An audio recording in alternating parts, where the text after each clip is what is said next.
የኦስትሪያዋ ቬና ከተማ በጧት ሞቅ ደመቅ ብላለች። 45000 ተወዳዳሪዎች ጎዳናውን ሞልተውታል። የአሸናፊነት ግምት ደግሞ ለኬንያውያን ተሰጥቷል። ወዲህ ከኢትዮጵያ ማንም ያልገመተው ስሙ በሩጫው ዓለም የማይታወቅ የ21 ዓመት አትሌት አለ። ስሙ ሀፍቶም አባዲ ይሰኛል። በአስደናቂ ሁኔታ ውድድሩ እየተጠናቀቀ ሲሄድ 8 ኬንያውያንን በታትኖ የፍጻሜው መስመር ላይ ደረሰ። በርካቶች አላመኑም። ከዛም ታግስ ፖስት የተሰኘ ቬና መቀመጫውን ያደረገ አንድ ድረገጽ እየሮጠ ወደ እርሱ ሄደ። አናገረው። እናቴ ቅድስት ድንግል ማርያም ደግሜ ያመሰግንሻለሁ። አማላጅነትሽን የሚፈልግ ማንም አያፍርም። ክብርና ምስጋና ላንቺ ነው ሲል ሯጩ አመሰገነ ይላል። ከዛም በኋላ ስለ ጸሎቱ፣ ስለ ማንነቱና ስለ ሕይወቱ በቬና ኦስትሪያ መነጋገሪያ ሆኗል። በርካቶችም ይህንን ጉዳይ እየዘገቡት ይገኛሉ።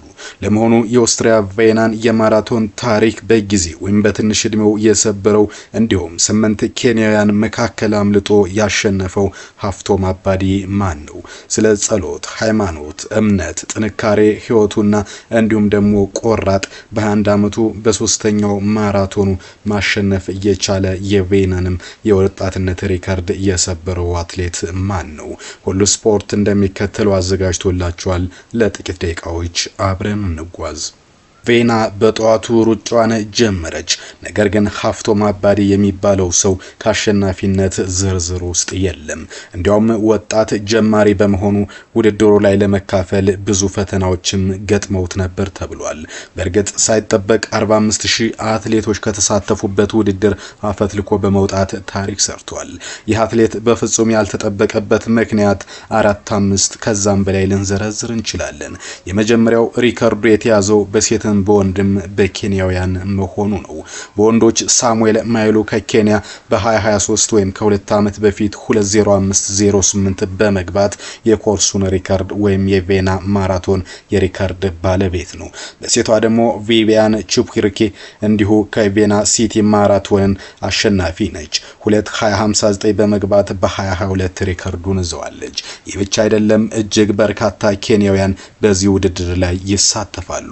ከነዚህ ውስጥ ታዋቂዎቹ ሚካ ቸሬስኪ፣ አስፔ ሩቶ፣ ኤድዋርድ ኮኒዮ፣ ጎፈሬ ኪምቲ ኮቺና እንዲሁም ደግሞ ጀሱስ ካንጋጎን ጨምሮ ፍሌክሲ ኩሩሪ፣ አድሪያስ ቮታ ከአውስትሪያ ከዛው አለ። አንድሬው ዳቬስ እንዲሁ ከግሬት ብሪቴን ይሳተፋል። ሌሎኞቹ ኬንያውያንም በዚህ ውድድር እየተጠበቁ ነው። በመሃል ግን ማንም ያልጠበቀው ሀፍቶም አስገራሚ፣ አስደናቂ፣ ትኩረትን ሳቢ የጆሮ ማዳመጫዎችን አድርጎ እየሮጠ ነው። ሌሎች ኬንያውያን ከኋላ ይከተላሉ። ስቴፈን ኪብሮል አለ። ጌዲዮን ካንቲ እንዲሁ ሌላኛው ኬንያዊ ነው። ቻርለስ ጁማና ዲማ 8 ኬንያውያን አሉና ይህንን ውድድር አሳልፎ ላለመስጠት እስከ 10 ኪሎ ሜትር ዙሩን ለማክረር ሀፍቶምንም ደግሞ ከዚህ ውድድር ለማስወጣት ጥረት እያደረጉ ነው። ሀፍቶም ከ10 ኪሎ ሜትር በኋላ እየጠነከረ ሄደ። የበርካቶችንም ትኩረት አገኘ። አነጋጋሪው ጉዳይ 8 ኬንያውያንና በቁጥርም በርከት ያለው አውስትራሊያውያን፣ ሌሎች ሀገራት አትሌትም ሲሳተፉ አንድ ሰው ብቻ ግን አብሮት ነበር፣ ሞገስ ጦማይ ከኢትዮጵያ። በመጨረሻም ሀፍቶም አባዲ በአስደናቂ ሁኔታ 2 ሰዓት 08 ደቂቃ ከ28 ሴኮንድ በመግባት አንደኛ ወጣ። የዓለም የወጣቶች የቬና የኮርስ ሪከርድንም ሰበረ። ከዛም ኬንያውያን ተከተለ። ሚካ ቸሬስክ ከኬንያ 2:10:23 በመግባት ሁለተኛ ወጥቶ አጠናቀቀ። ሌሎች ኬንያውያን ከ5 እስከ 8 ባለው ዝርዝር ውስጥ ገቡ። የአውስትሪያ አትሌት አንድሪያስ ቮጅታም እንዲሁ ከዛችው ሀገር ካስተናጋጇ ቬና ተወልዶ በማደግ ውድድሩንም 2:15:01 በመግባት ማነጋገር ችሏል። በእርግጥ ጉዳዩ ይሄ አይደለም። ሀፍቶም ውድድሩን ካጠናቀቀ በኋላ 2 ክስተት ተስተውሏል።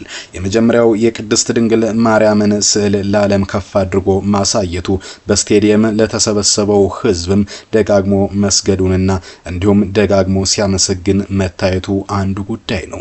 ትኩረቱን የሳበው የታክስ ስፖርትስን የድረገጽ ዘጋቢን ጭምርም ይህ ጉዳይ ነው። ከ1984 የተወለደው ወጣት ሯጭ ከዚህ በፊት አሸንፎ አያውቅም።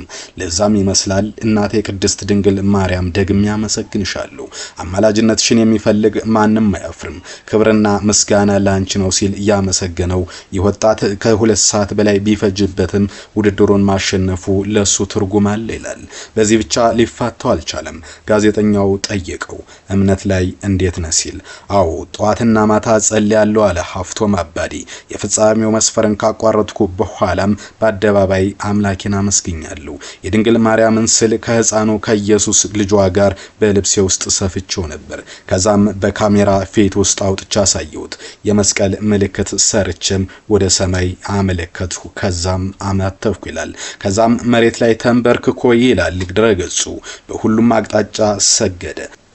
ሃይማኖታዊ ስግደቱን ሲጨርስ ስፖንሰሩን አመሰገነ። አጎንብሶም ጫማውን ሳመ ሲል የሀፍቶም ድል ዘግቧል። በእርግጥ የክርስትና እምነት ተከታይ ነው፣ ለዛውም ኦርቶዶክስ ነው።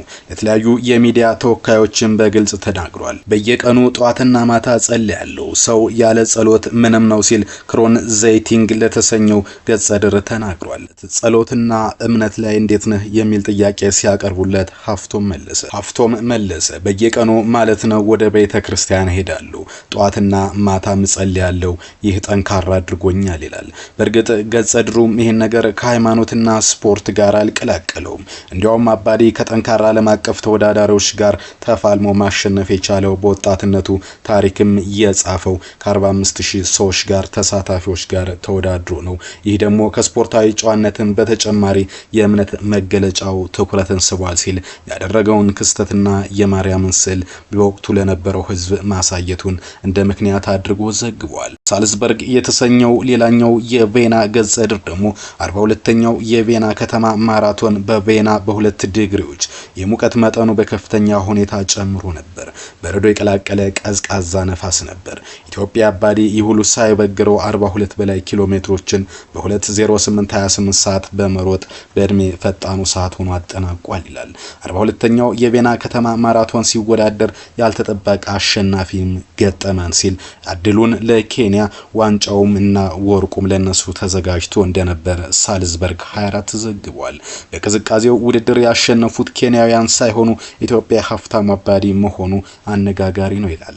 የ1 ዓመት ወጣት ሁለተኛ ማራቶን ሩጫው ብቻ መሆኑ የግሉ ምርጥ 2:10:33 ወደ 2:08:28 ሰዓት ማሻሻሉ ሌላኛው ምናልባት የማራቶኑ ክስተት ሊሆን ይችላል ሲልም ገልጿል። ሁለተኛ ደረጃ ኬንያዊ ሚካ ቸሬክ፣ ሶስተኛ ኢትዮጵያዊ ሞገስ ጡማይ መውጣታቸውንም ቬና 24 እና ሳልዝበርግ 24 የተሰኙ መገናኛ ብዙሃን ዘግበዋል። በእርግጥ ይላል ጠዋት ነበር፣ ሙቀቱ ከባድ ነው፣ በዛ ላይ ደግሞ በረዶ የቀላቀለ ነፋስ ተከተለ። በዚህ ሁኔታ ውስጥ ሆኖ ግን ይሄ አትሌት ማሸነፍ ቻለ ይላል። ታናሹ የቬና አሸናፊ በሚያማምሩ የጆሮ ማዳመጫዎቹም ትኩረትን ስቧል ሲል ስለ ሀፍቶም ዘግቧል።